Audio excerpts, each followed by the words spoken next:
He said, I'd like you to come to the Statue of Liberty. I said, no. And he said, no, why not? I said, I'm not going, Floyd. It's going to make me mad. I'm not going. He says, well, why is it going to make you mad? I said, because, well, I've been to France. I'd actually seen the original drawings of Bartholdi, who was the architect who did the sculpture.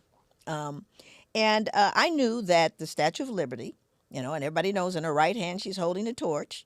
And I always ask my audience, what is she holding in her left hand? Right. And when I was at the Statue of Liberty, because I eventually agreed, because Floyd was insistent, and he said, I can give you a pass, we can go up in her eye and everything. I said, okay. So when I go there, I'm going there with the knowledge that the Statue of Liberty was holding originally in her left hand broken chains. Again, Commission 1865, pretty important date, end of slavery, end of the Civil War. All of those things were why. She is a statue of what? Liberty. Which makes sense. So she has broken chains in her left hand. Now she's holding a rectangular object with a Roman numeral on it. That's what she's holding. So I'm telling Floyd, I said, I know for a fact this is a historical document. I know it is. So first thing that happens when you go to Statue of Liberty, and I actually went to the first time with a friend of mine, and her name is Faith Holmes. And Faith is white, very white, blonde hair, blue eyes. She almost got us thrown out of the place. She had a meltdown, right? I'm going, look, you can't be melting down here. Okay, we're not having it, news at 11. So we're there, and I'm really, really very, very, the ranger who was, you get taken together and you get put in these groups. You're assigned a ranger. And he was very enthusiastic. He really was. He was a really enthusiastic man. He says, so now, I am going to be your ranger today. And they tell you more about the Statue of Liberty than you ever want to know. They tell you why it's green, because it was copper and it oxidized. They tell you how they got it over there. They tell you how they changed the torch a couple of times. They tell you that they even show you how thin it is, right? Just how thin the whole thing is, right? And he says, and if you have any questions, so of course. Excuse me. My head shot up, right? And I said, I was wondering if you're going to talk about the chains, right? So now you got to understand, every 20 minutes, thousands of people are getting off that ferry, coming to Ellis Island, coming to Statue of Liberty. So I say something about chains, and now you got people translating it into different languages. They go, she said something about chains, right? So, because I knew that she was holding, those broken chains. So now at this point, I'm like, they got to be here somewhere. So Floyd and I are now looking for the historical document that I said, the picture of it. I said, they can't not have it. It's a Statue of Liberty. They got to have it there. So we go into the basement of the Statue of Liberty. This was so crazy to me. We're in the basement of the Statue of Liberty. We find the document encased in glass behind figurines facing a wall in a hallway. So here we have the truth, hidden in plain sight.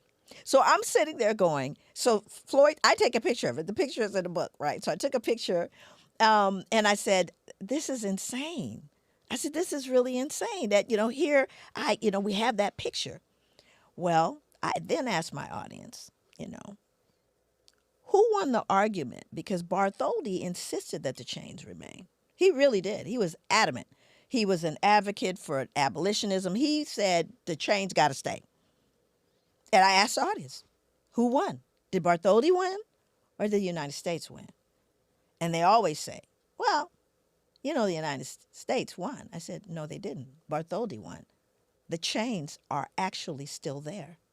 And they have always been there the entire time at her feet, where it is impossible to see them under any circumstances. Yeah. Those broken shackles are on both sides. On her, as she looks like she's walking, there are broken shackles at her feet. So the agreement was, we'll keep the chains, but we'll make it so no one can see them. Yeah. Because if she's on a pedestal, the Statue of Liberty, if no one who's ever been, sometimes they don't realize, because we always see her like she's standing flat on the ground, but she's on a huge pedestal. Right. So you can't see over to see the chains, and if you're inside, you can't see them. So they're there and they're hidden. So now I'm feeling some kind of way, right? But I'm thinking, Floyd just got the job. You know what I'm saying? The man. I can't let like- him lose his I good said, black "Can't- job. The man, I can't get the man. So I took Floyd, and Floyd, being Floyd, he said, go on and bring it, Joy. Go on and bring it. So I spoke to his supervisor. I said, I would like to pay to have a picture of the chains at her feet so that they're on display. And they're explained. And he said, no.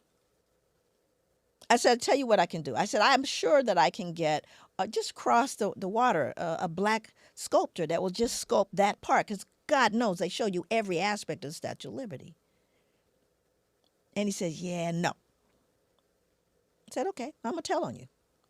And so I travel all over the world. Yeah. For a living, I travel all over the world. And I told this story. And I showed the pictures all over the world. So I get this call from the Department of the Interior.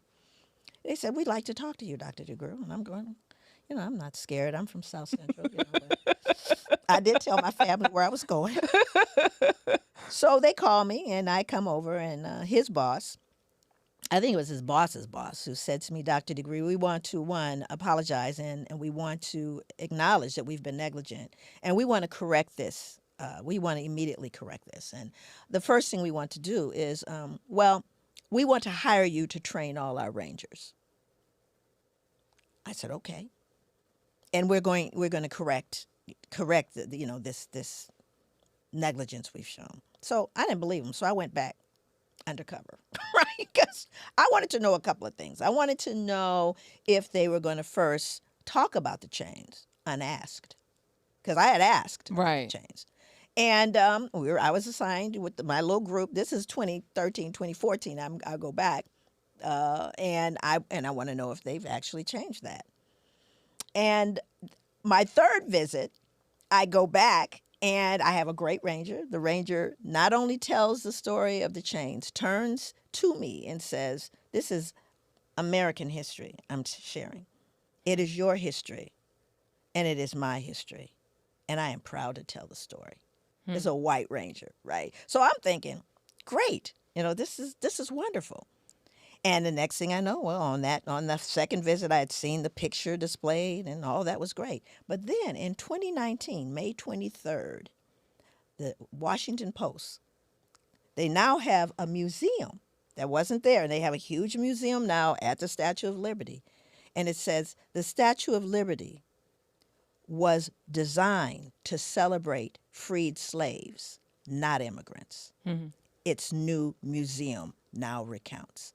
And it goes on to explain that the immigration came later. Right. Years later it came. It was literally commissioned to celebrate the end of slavery. But when black people walk through, you hear white people say, oh, well, my great-great and my great-great. But black men, women, and children feel no connection to Lady Liberty. Come on. But how much prouder would they be if they knew that their ancestors that didn't come through Ellis Island, that came chained together in the belly of ships, that she was standing on those shackles? How much prouder would those young people be? How much honor would they display in understanding who paid for them? Yeah. You erased the chains, you erased me. So why don't we show the chains? And that was the whole point, because you see, once you show the chains, you've got to explain them. You got to explain And do them. you Yeah. understand, every black man, woman, and child can literally say, oh no, that's mine. That's mine. That's mine. And all of this time, America lied to its people and to the world. The most recognized symbol probably on the planet. And we've never told the truth.